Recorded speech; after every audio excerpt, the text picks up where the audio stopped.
Kehilangan keseimbangan saat melintasi jembatan, truk pasir ini terperosok ke sungai di Dusun Siluman, Desa Babas, Lumajang. Jembatan yang dilintasi ini masih dalam tahap perbaikan sehingga tidak memiliki fondasi yang kuat. Meski telah diperingatkan warga untuk melaju hati-hati, supir truk tetap melaju dengan tidak mengurangi kecepatan. Truk tersebut pun terperosok ke jurang sedalam 5 meter di tepi sungai. Usai kejadian, truk naas tersebut pun menjadi tontonan warga. Yang sebelah kanan itu tergeser, lalu mobilnya anjlok, gitu Pak. Terus terguling itu Pak ya? Iya terguling, tapi supirnya alhamdulillah masih selamat Pak. Jembatan penghubung antar dusun ini sebenarnya sudah mengalami kerusakan seminggu sebelumnya. Namun untuk mensiasati agar tetap bisa dilintasi truk, warga swadaya menambalnya dengan material pasir dan batu seadanya.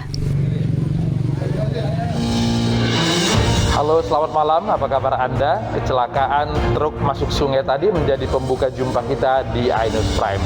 Kami juga akan menghadirkan perkembangan perselisihan antara Crazy Rich Malang Juragan 99 dan Crazy Rich Medan Putra Siregar. Saya Latif Siregar.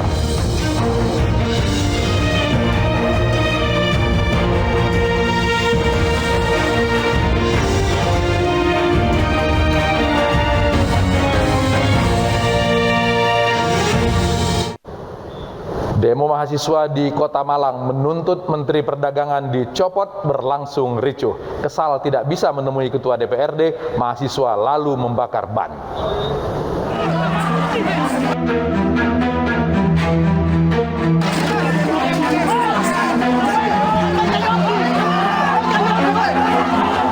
Demo mahasiswa di depan kantor DPRD Kota Malang, Jawa Timur berlangsung ricuh.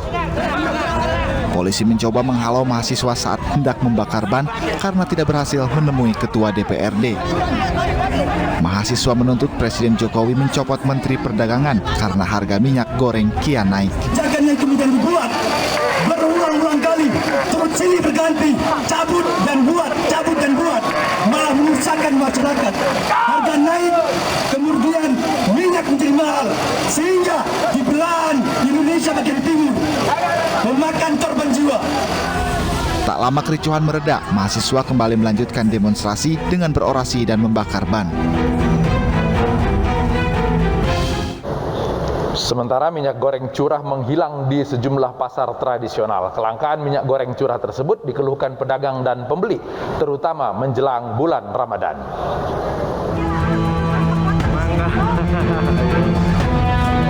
Pedagang di tingkat agen maupun pengecer di Pasar Kosambi, Bandung, Jawa Barat mengalami kelangkaan ketersediaan minyak goreng curah.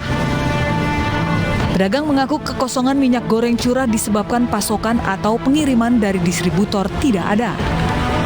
Kekosongan minyak goreng curah di pasar ini sudah terjadi sejak sepekan terakhir.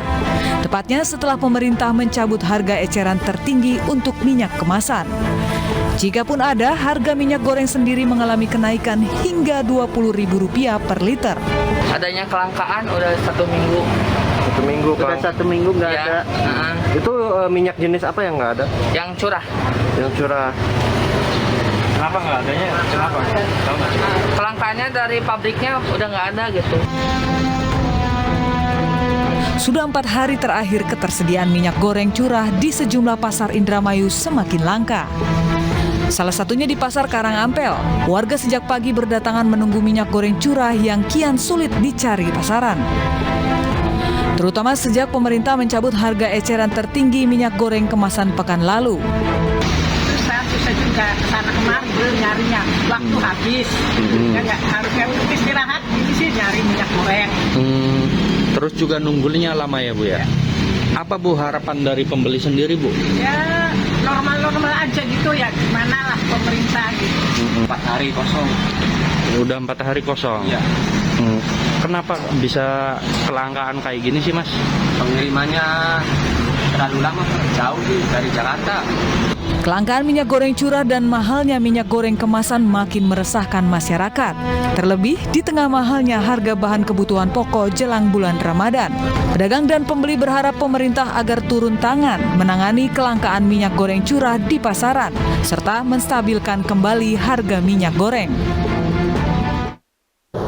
Puluhan warga desa Dalu 10 Deli Serdang, Sumatera Utara bentrok dengan petugas Satpol PP dan pegawai PTPN 2. Warga mengamuk karena lahan seluas 300 hektar yang mereka gunakan bercocok tanam diokupasi.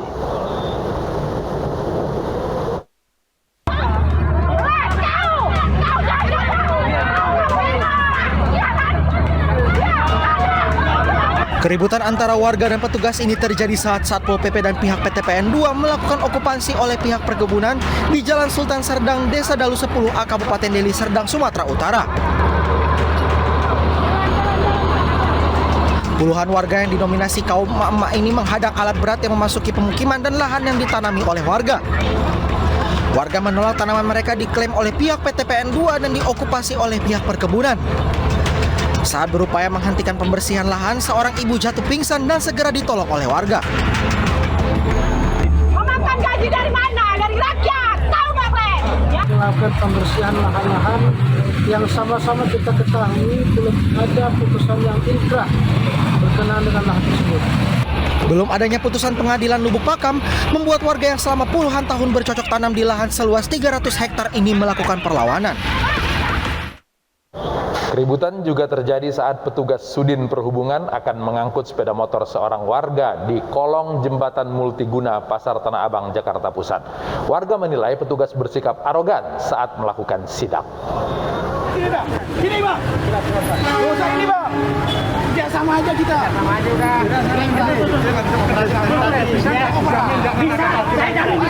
Aksi adu mulut antara petugas dengan warga ini terjadi di kolong jembatan multiguna Pasar Tanah Abang, Jakarta Pusat. Keributan ini bermula saat seorang pengendara motor menolak turun dari atas kendaraannya saat akan diangkut petugas suku dinas perhubungan. Ketegangan semakin memanas saat petugas kepolisian mengambil SIM milik pelanggar untuk diberikan sanksi tilang.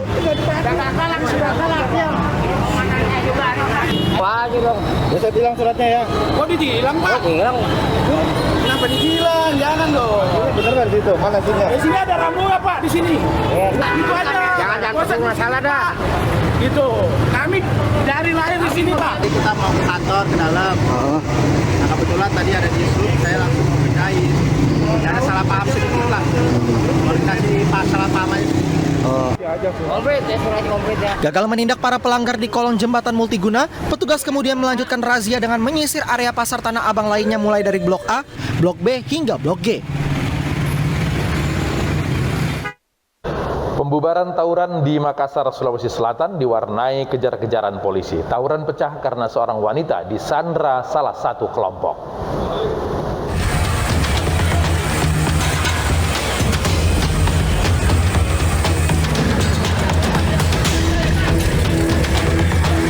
Polisi langsung menyisir hingga terlibat aksi kejar-kejaran dengan pelaku tawuran yang kabur di Jalan Sabutung, Kecamatan Ujung Tanah, Kota Makassar, Sulawesi Selatan, saat akan ditangkap polisi Selasa dini hari. Saat mencari para pelaku, polisi menemukan seorang wanita di rumah seorang warga dalam kondisi syok dan menangis. Wanita ini sempat ditolong warga setelah disandra oleh salah satu kelompok yang bertikai. Wanita mengaku diadang saat melintas di Jalan Sabutung baru bersama suaminya. Si suami dikeroyok dan berhasil kabur, sementara wanita ini disandra sekelompok pemuda.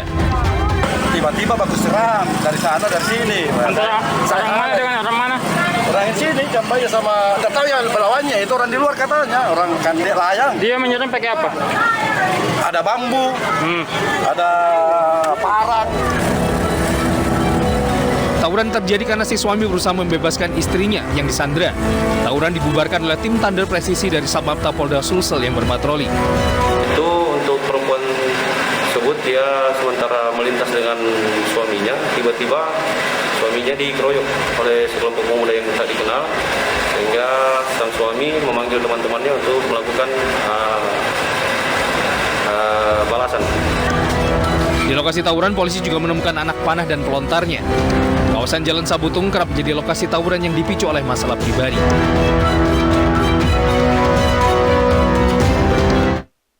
Satu persatu kalangan ternama dipanggil polisi terkait aliran dana Doni Salmanan. Hari ini artis Rizky Bilar memenuhi panggilan polisi terkait penerimaan uang saat menikah dari Doni Salmanan.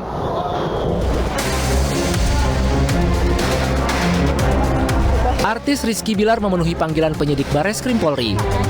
Ia datang ditemani istri, Lesti Kejora, dan kuasa hukumnya. Rizky Bilar diperiksa polisi karena menerima amplop tebal dari Doni Salmanan saat pernikahan. Jika terbukti berasal dari uang trading Doni Salmanan, polisi akan menyitanya. Saat itu saya antara yakin dengan nggak yakin angka yang nominalnya 20 juta. Lalu ketika tadi saya ditanya oleh penyidik, beliau mengatakan bahwa keterangan DS mengatakan saya hanya menerima 10 juta. Lalu saya pastiin lagi sama istri dan dia ternyata hanya 10 juta, tidak sampai 20 juta. Keterangan DS memberikan hanya 10 juta gitu? Betul. Jadi dikonfrontir ya Bang? Iya. Dari mana sih? Kalau boleh tahu dari kapan? Saya kenal Mas DS itu dari salah satu teman. Selain Rizky Bilar, polisi telah memanggil 4 publik figur terkait kasus Doni Salmanan. Sebut saja Rizky Febian, Reza Oktavian alias Reza Arab, Arif Muhammad, termasuk Atta Halilintar.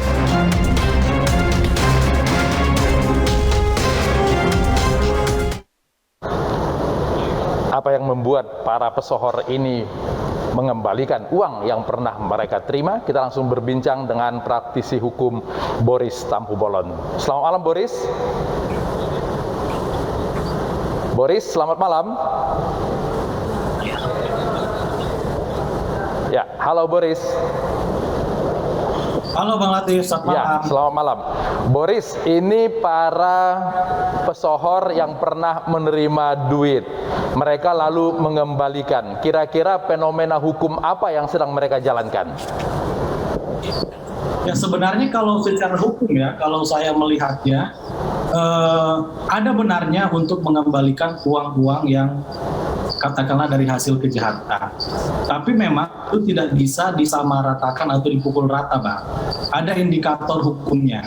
Misalnya, apakah uang yang diterima itu bersumber atau berasal dari hubungan hukum yang jelas. Yang kedua adalah apakah nilainya wajar atau tidak.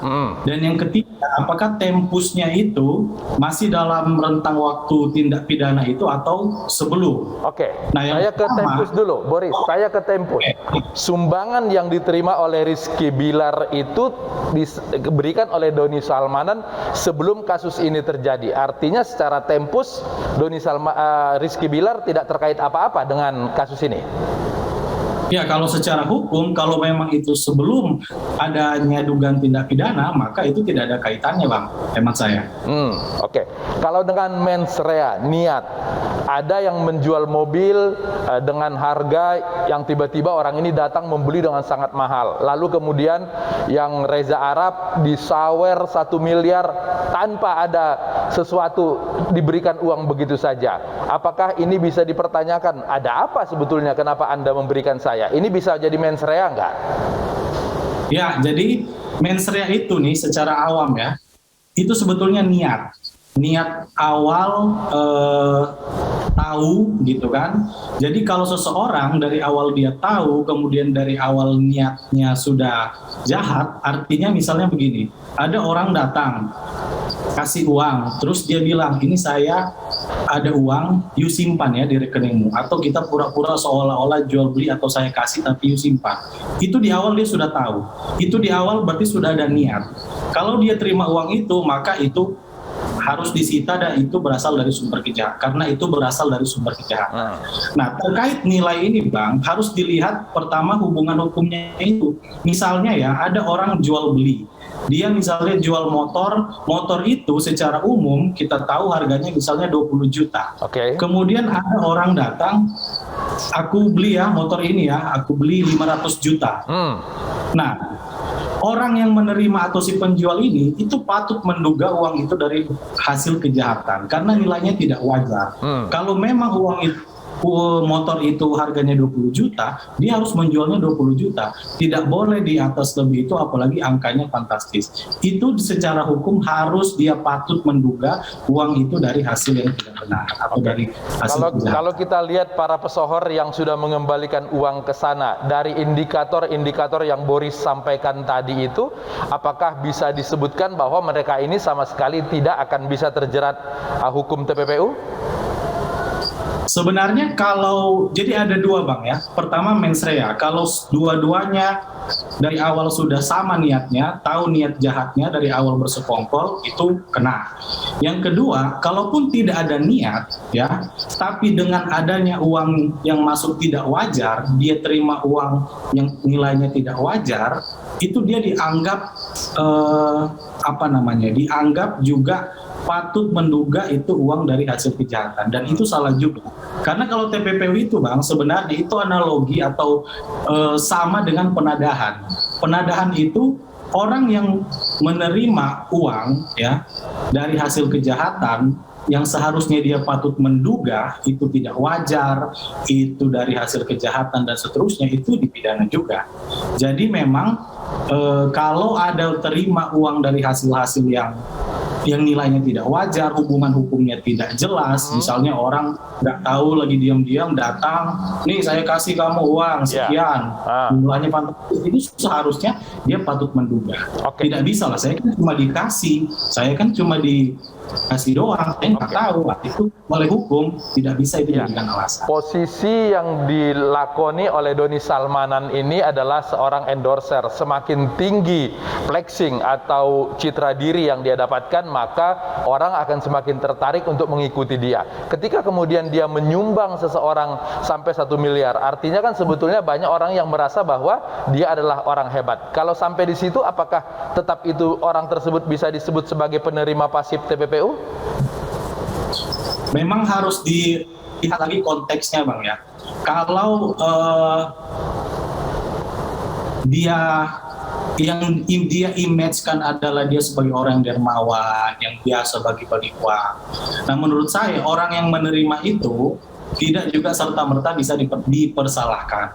Tapi yang jelas kewajiban dia untuk mengembalikan uang itu karena nilainya tidak wajar itu menjadi wajib bagi dia. Oke, dengan dikembalikannya uang seperti ini, apakah ini otomatis orang-orang tersebut lepas dari kasus hukum? Menurut saya memang harus dilihat ini secara proporsional Bang. Ya harus dilihat secara proporsional. Tidak semua juga harus dipukul rata.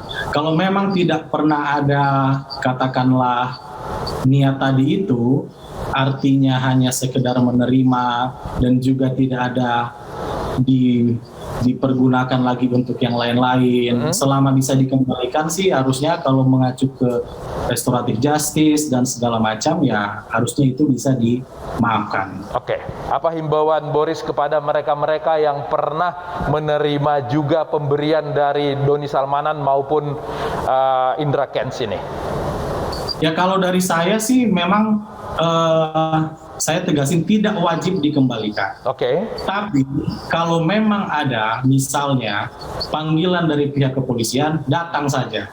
Jelaskan, ini ceritanya begini, kenapa saya terima, ini ceritanya seperti ini, seperti itu.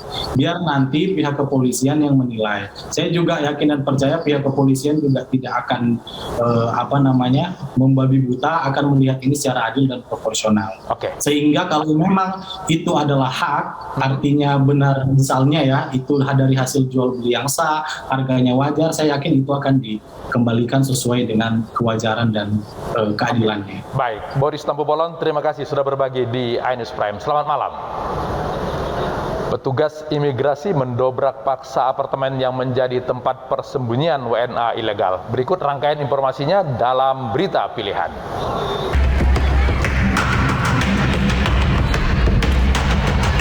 Warga dari berbagai desa di Kabupaten Aceh Barat ini rela berdesakan dan antri berjam-jam di pasar murah yang digelar Dinas Perdagangan. Warga memburu beras, telur hingga minyak goreng dengan harga murah. Namun untuk membelinya warga harus mendaftar lebih dulu untuk mendapatkan kupon lalu mengantri hingga dipanggil. Pasar murah digelar dalam rangka penanganan kenaikan harga bahan pokok menjelang Ramadan. Di pasar ini beberapa barang yang dijual diantaranya minyak goreng seharga Rp23.000 per 2 liter dan beras 10 kg seharga Rp85.000.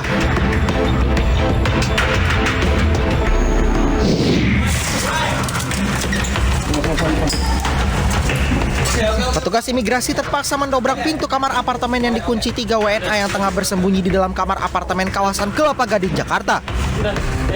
Dalam operasi ini, petugas juga mengamankan warga negara asing yang memegang kartu UNHCR pencari suaka, 2 dari Afghanistan sementara 5 lainnya dari Iran. Sejumlah WNA yang tidak dapat menunjukkan dokumen keimigrasian pun dibawa ke kantor imigrasi guna pemeriksaan lebih lanjut.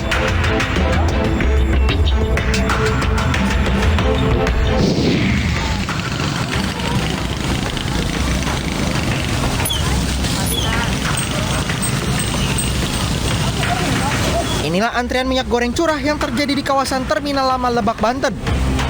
Sebagian ibu-ibu yang mengantri bahkan terpaksa duduk di jalanan lantaran tidak kuat berdiri lama.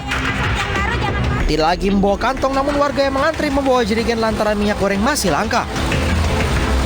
Ratusan warga ini rela antri sejak pagi demi memperoleh jatah minyak goreng 5 kg untuk 1 orang.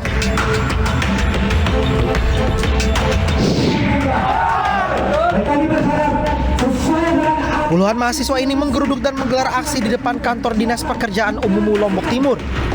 Dalam aksinya, massa mendesak agar jalan yang sudah lama rusak untuk segera diperbaiki. Mahasiswa menuntut agar Pemda merealisasikan janji pembangunan infrastruktur di wilayah Lombok Timur. Setelah aspirasi mereka diterima, massa kemudian membubarkan diri dengan tertib dikawal aparat kepolisian.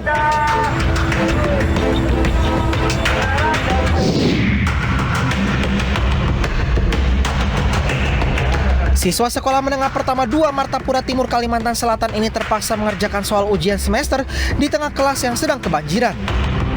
Meski kaki mereka terendam banjir, para siswa tetap antusias mengerjakan soal ujian.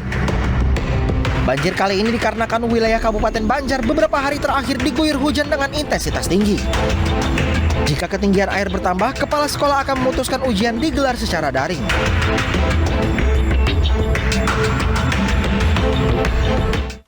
Laporan istri Crazy Rich Malang dihentikan polisi karena kurang bukti. Kami segera kembali.